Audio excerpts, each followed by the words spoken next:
qui ont été consolidés au siège de la Haute Autorité de la primaire. Je veux d'abord souligner la formidable participation. Nous verrons à la fin de la soirée le chiffre exact. Remercier à nouveau les 81 000 bénévoles qui se sont engagés. Comme nous vous l'avions dit, dès 2000 bureaux de vote, nous vous communiquons les résultats provisoires. Et donc je vais vous dire que sur 2913 bureaux de vote en France métropolitaine et dans les départements d'outre-mer, qui rassemblent 690 000 votants. François Fillon, 42,8%. Alain Juppé, 26%. Nicolas Sarkozy, 24,4%. Bruno Le Maire, 3%. Nathalie Kosciusko-Morizet, 2,1%. Jean-Frédéric Poisson, 1,4%. Et Jean-François Copé, 0,3%. Je veux vous préciser que ce sont des résultats incroyablement provisoires, 2913 sur nos 10 228 bureaux, qui n'intègrent pas encore le vote des Français de l'étranger, et que donc ces résultats n'ont pas valeur d'atterrissage, mais qu'ils sont sur les 2913 premiers bureaux, les résultats que nous avons pu constater. Nous reviendrons tout à l'heure et allons mettre en ligne sur le site de la primaire les résultats toutes les 15 minutes qui vous donneront l'évolution en fonction du nombre de bureaux de vote, du score des 7 candidates et candidats. Je vous remercie. 20h52 pour ceux qui nous rejoignent. Eh bien, ça y est, les premiers résultats sont tombés, réactualisés, vous venez de l'entendre, tous les quarts d'heure. La tendance est assez nette et il y aurait des surprises, on vous les avait promises. François Fillon en tête, celui dont on disait qu'il n'était même plus le quatrième homme, celui qui était devenu le troisième et puis peut-être même l'homme du second tour. Eh bien, il est en tête ce soir, 42,8% des voix. On est, je vous le rappelle, sur 2900 bureaux de vote dépouillés, ce qui correspond à 690 000 votants, vient de nous dire Thierry Solaire. Alain Juppé qui arrive en deuxième position, 26%. Nicolas Sarkozy, et ça c'est la grande surprise, 24,4%. Bruno Le Maire, 3%. Nathalie Kosciusko-Morizet, 2,1%. Jean-Frédéric Poisson, 1,4%. Jean-François Copé, 0,3%. Nicolas Sarkozy, le sorti, donc selon ses premiers résultats. Oui, moi je vois 3 enseignements à ces premières tendances. Attention, 2913 bureaux, c'est à peine 20% du corps électoral et des bureaux sélectionnés. Premier renseignement, c'est la dynamique incroyable mesurée en faveur de François Fillon dans les derniers jours de la campagne s'est encore amplifiée. Il avait gagné 15 points dans les enquêtes IFOP fiduciales par rapport à ce qu'on voyait avant le second débat. Ça s'est encore amplifié. Deuxième enseignement, attention, 26% pour Alain Juppé, 24,4% pour... C'est très serré. C'est extrêmement serré. On retrouve l'incertitude dont on a parlé sur l'ordre d'arrivée. Et troisième enseignement, les 3 candidats et peut-être François Fillon surtout ont laminé tout le monde. C'est-à-dire Bruno Le Maire 3, il était à 6-7 dans les dernières enquêtes. Nathalie Kosciusko-Morizet, qui avait pourtant, selon certains observateurs, si bien réussi ces débats, était à un score extrêmement marginal. Jean-François Copé, moins de 0,5. Peut-être les bureaux...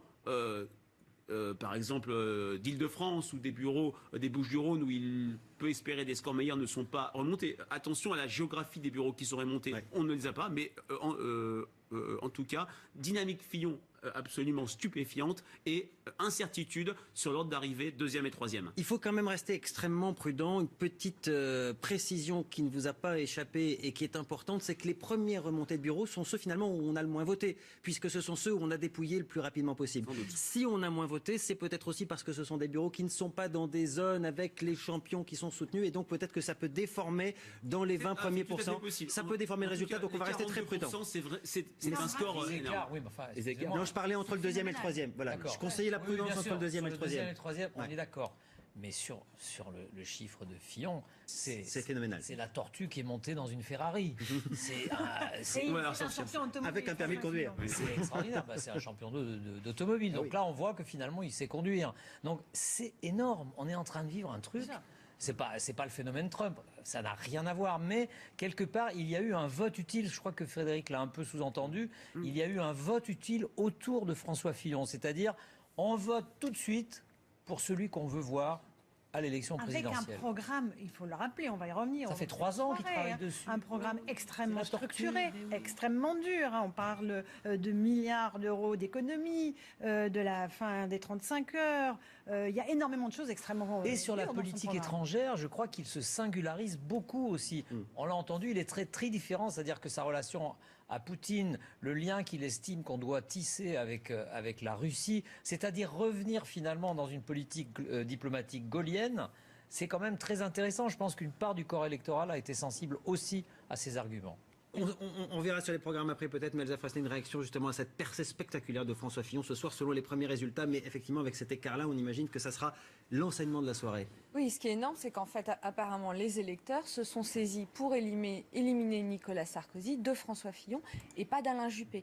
Ce qui est aussi une leçon pour Alain Juppé qui, au fond, pendant toute cette campagne, a géré son avance dans les sondages, mais n'a pas tout donné, à la différence de ce qu'a fait François Fillon dans les dernières semaines quand même. Juppé voulait rester au-dessus de la mêlée et bon, à force de rester au-dessus de la mêlée, manifestement, il est devancé. Peut-être que François Fillon, c'est un Juppé jeune. Peut-être. Un peu plus jeune.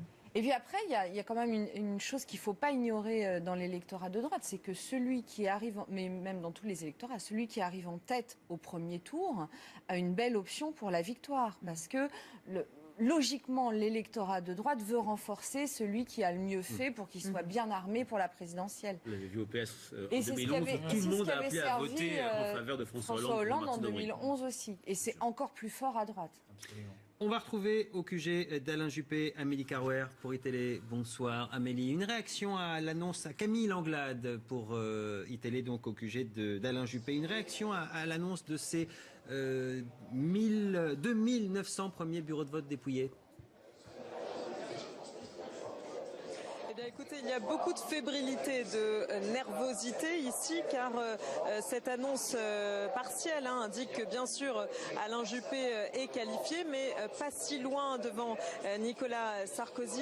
Et on prépare déjà des éléments pour se rassurer, des éléments de langage. D'abord, vous l'avez dit vous-même, Olivier Galzi, comme si c'était les entourages, les soutiens d'Alain Juppé qui parlaient en vous. C'est vrai qu'on tente de se rassurer en expliquant que ce ne sont que les petits bureaux qui, pour l'instant, ont été dépouillés, donc les premiers à avoir été fermés sans file d'attente. Or, on sait depuis le début que la forte mobilisation devrait profiter à Alain Juppé. C'était en tout cas le pari de ces équipes d'Alain Juppé qui a répété à de multiples reprises d'aller voter, de se rendre dans les bureaux de vote. Ici, donc, l'ambiance commence un petit peu à monter, toujours une fébrilité teintée de confiance et d'essayer de se rassurer. On attend toujours Alain Juppé ici dans le 15e arrondissement. Alain Juppé qui s'exprimera depuis ce pupitre devant ces affiches, ce thème bleu, blanc, rouge qui a beaucoup fait parler pendant cette campagne, jugée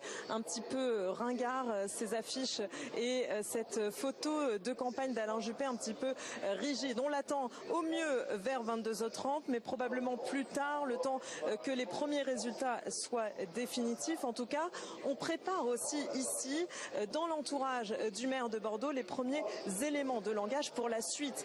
Qu'est-ce qu'on dit face à un François Fillon? Eh bien, on indique que Alain Juppé est le candidat du rassemblement qui peut rassembler jusqu'aux centristes. C'est un candidat de droite, mais un candidat rassembleur qui pourra faire des réformes, mais moins violentes, moins brutales que celles annoncées par François Fillon. Vous voyez, on est déjà dans le coup d'après. 2 meetings, normalement, préparés la semaine prochaine est prévu. Le premier à Nancy, puis dans le sud de la France, 2 meetings, mardi et vendredi, avant, bien évidemment, le débat de second tour. Donc, peut-être Alain Juppé et François Fillon, même s'il faut rester extrêmement prudent. Effectivement, Camille, on vous retrouve tout au long de cette soirée édition spéciale sur iTélé pour ce premier tour de la primaire de la droite et du centre, avec les chiffres annoncés il y a quelques instants sur notre antenne par Thierry Solaire, des chiffres provisoires sur 2913 bureaux de vote. Il y en a actuellement 10 228 en France. François Fillon, 42,8% des voix. Alain Juppé, 26% des suffrages. Nicolas Sarkozy, 24,4%. C'est le trio de tête avec un résultat serré, vous le voyez, entre Alain Juppé et Nicolas Sarkozy, a confirmé donc dans la soirée. Bruno Le Maire, 3%. Nathalie Kosciusko-Morizet, 2,1%. Jean-Frédéric Poisson, 1,4%. et Jean-François Copé, 0,3%. Et en termes de nombre de votants, cela correspond à un échantillon de 690 000 votants. Je vous rappelle que selon notre institut de sondage partenaire, eh bien, il y aura 4 millions de votants probablement à l'arrivée. On est donc sur un résultat extrêmement partiel, mais très riche en enseignements. On va continuer à en parler avec les invités qui viennent de nous rejoindre. Daniel Fasquelle, bonsoir, député Les Républicains du Pas-de-Calais. Vous avez choisi Nicolas Sarkozy comme champion dans cette primaire. Razi Hamadi, bonsoir. Qui ont été consolidés au siège de la haute autorité de la primaire. Je veux d'abord souligner la formidable participation. Nous verrons à la fin de la soirée le chiffre exact. Remercier à nouveau les 81 000 bénévoles qui se sont engagés. Comme nous vous l'avions dit, dès 2000 bureaux de vote, nous vous communiquons les résultats provisoires. Et que donc, ces résultats n'ont pas valeur d'atterrissage, mais qu'ils sont sur les 2913 premiers bureaux, les résultats que nous avons pu constater. Nous reviendrons tout à l'heure et allons mettre en ligne sur le site de la primaire les résultats toutes les 15 minutes qui vous donneront les vouloirs. Et donc je vais vous dire que sur 2913 bureaux de vote en France métropolitaine et dans les départements d'outre-mer, qui rassemblent 690 000 votants, François Fillon, 42,8%, Poisson, 1,4%, et Jean-François Copé, 0,3%. Je veux vous préciser que ce sont des résultats incroyablement provisoires, 2913 sur nos 10 228 bureaux, qui n'intègrent pas encore le vote des Français de l'étranger. Alain Juppé, 26%. Nicolas Sarkozy, 24,4%. Bruno Le Maire, 3%. Nathalie Kosciusko-Morizet, 2,1%. Jean-Frédéric